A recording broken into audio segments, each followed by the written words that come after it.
Your alarm goes off. You groan. You reach for your phone. Before your eyes are even fully open, you are already checking notifications, messages, news, weather, calendar. Then comes the familiar morning ritual. Bathroom, mirror, coffee, perhaps a rushed breakfast, perhaps no breakfast at all. And already, your mind is racing. Deadlines, emails, bills, stress. You call it a busy day? I understand. Truly, but imagine this. Imagine waking up knowing that before sunset you will likely enter the homes of the dying. You will touch doors no one else dares to touch. You will walk streets most people are too terrified to enter.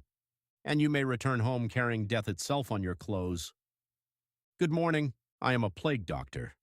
And this is my ordinary day. I wake before dawn, not because I choose to, but because sleep has become difficult. The bells begin early. Church bells. Funeral bells, the sound that now divides the living from those who will not see tomorrow. I lie still for a moment on my straw mattress, listening, coughing through the walls, wheels scraping stone outside, the occasional cry. In your world, silence is peace. In mine, silence usually means another household has already surrendered. I sit up. My room is cold, no heating, no comforting shower. No warm electric light, only gray morning leaking through wooden shutters. And the smell. The smell is everywhere. Smoke, vinegar, rotting waste, decay. Historians today believe the plague was largely spread by fleas carried by rats. We did not know that. No one did. Instead, we believe disease traveled through poisoned air, miasma. Bad smells meant bad sickness. And so, before I can face the city, I must armor myself against the air. You put on deodorant, I put on fear. First my linen underclothes, then my heavy outer robe, waxed leather, sometimes coated in oils or animal fat. Hot, rigid, uncomfortable, but meant to keep bodily fluids from touching my skin. Think of it as a medieval hazmat suit, except far less effective. Leather gloves next, then boots, then my hat. A broad black hat is not merely fashion. It tells the world what I am. A physician, someone with authority, someone expected to know what to do, even when I often do not.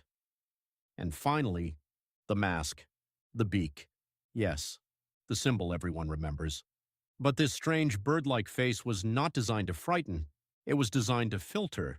Inside the hollow beak, I carefully packed dried herbs, lavender, rose petals, mint, camphor, juniper, sometimes cloves, sometimes garlic, anything with a powerful smell. We believe sweet scents can purify foul air.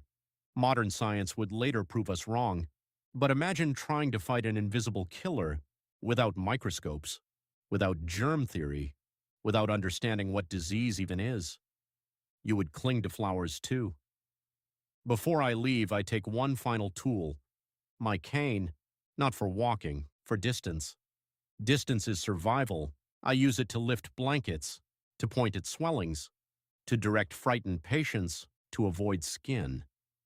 Today, even kindness must be practiced at arm's length. Psychologists today speak of moral injury, the pain of knowing what people need, but being unable to provide it. I believe I understand that well. Every day, people look at me as though I carry hope. And every day, I wonder if I am simply dressed as reassurance. I step outside. The street is quieter than it should be. Cities are not meant to sound like this. No shouting merchants, no laughing children, no horses crowding the market square, only shutters, closed windows, locked doors, and painted marks. Some homes are marked with warnings, some with prayers, some with both. You know how you avoid people when you have the flu? Crossing the street, canceling plans, staying home. Now imagine an entire city doing that, for months. Fear changes people, it shrinks them. Neighbors stop visiting, friends stop embracing. Families begin speaking through doors. The plague infects more than lungs. It infects trust. My first patient is only a short walk away. A mother. Her son answers the door. He keeps his distance. Good, he has learned. Inside, she lies in bed, sweating, shivering, her breathing shallow. And there it is, a swelling beneath her arm, a bubo, dark, painful, the hallmark of bubonic plague. I ask questions. When did symptoms begin? Has anyone else fallen ill? Has she eaten? Can she drink? Today, doctors would order blood tests, scans, antibiotics. I have herbs, vinegar, prayer, and observation. Some treatments are desperate, bloodletting, lancing buboes, burning aromatic woods. None cure the plague. But sometimes, doing something feels kinder than doing nothing, even if science cannot yet support it. By midday, I have entered 6 homes. In 2, I find patients still fighting. In 3, I find silence. In 1, a father asks if I can save his daughter. I hesitate. That hesitation tells him everything. He begins to cry, and I do not know where to look. People imagine plague doctors as fearless. We are not. We simply become practiced at walking while afraid. There is a difference. Courage is not the absence of fear. It is learning how to move beside it. At midday, I eat, quickly, bread, hard cheese, water mixed with wine, if fortunate.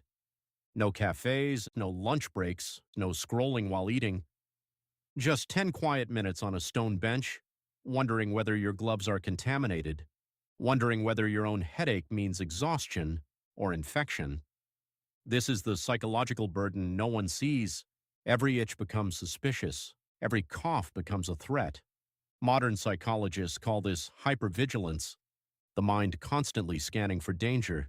You may know the feeling, waiting for medical test results, reading symptoms online late at night, feeling your heart race over possibilities. Now imagine feeling that way. Every hour, for years. By afternoon, exhaustion sets in. The mask grows heavier. The herbs have gone stale. Sweat gathers beneath the leather. My own breath echoes inside the beak. Sometimes I feel as though I am breathing inside my own coffin. And yet, the city still calls. Another home, another fever, another frightened child staring at my face. Some scream when they see me. I cannot blame them. To many, I am not a doctor, and I am an omen. If I arrive, death may not be far behind. Imagine your job being so tied to suffering that people fear your presence itself. As sunset approaches, the streets darken, and strangely, that may be the most dangerous time. Not because of disease, but because grief turns unpredictable after dark. Families break, tempers rise, faith wavers, some pray, some drink, some rage at God, some rage at me. Why can you not save them? Why can you not stop this? I have asked myself the same question. At last I return home. I remove the gloves first, then boots, then robe. Carefully, slowly, as though undressing beside an unseen enemy. The mask comes off last. Fresh air touches my face, and for a moment, I feel human again. I wash as best I can. Vinegar, water, soap if I have it. Not because I understand germs, but because ritual feels like protection. And tonight, like every night, I take inventory. How many did I lose? How many may still survive? And did I bring death back with me? That final question lingers longest. You brush your teeth, set your alarm, climb into bed. Tomorrow feels guaranteed. For me, it never does. Every night could be the night symptoms begin. Every morning I wake up healthy feels borrowed. And yet, tomorrow I will rise, I will pack the herbs, lift the mask, take the cane, and step back into fear, because someone must. And perhaps that is what surprises me most, not how much death surrounds us, but how stubbornly people continue living. They still love, still hope, still care for one another, even when every reason says to hide. So before you complain about tomorrow, your early meeting, your crowded inbox, your impossible day, ask yourself, if your job meant walking directly into humanity's greatest fear, could you do it? Could you handle this? And perhaps the better question is this: what would you be willing to face for someone else?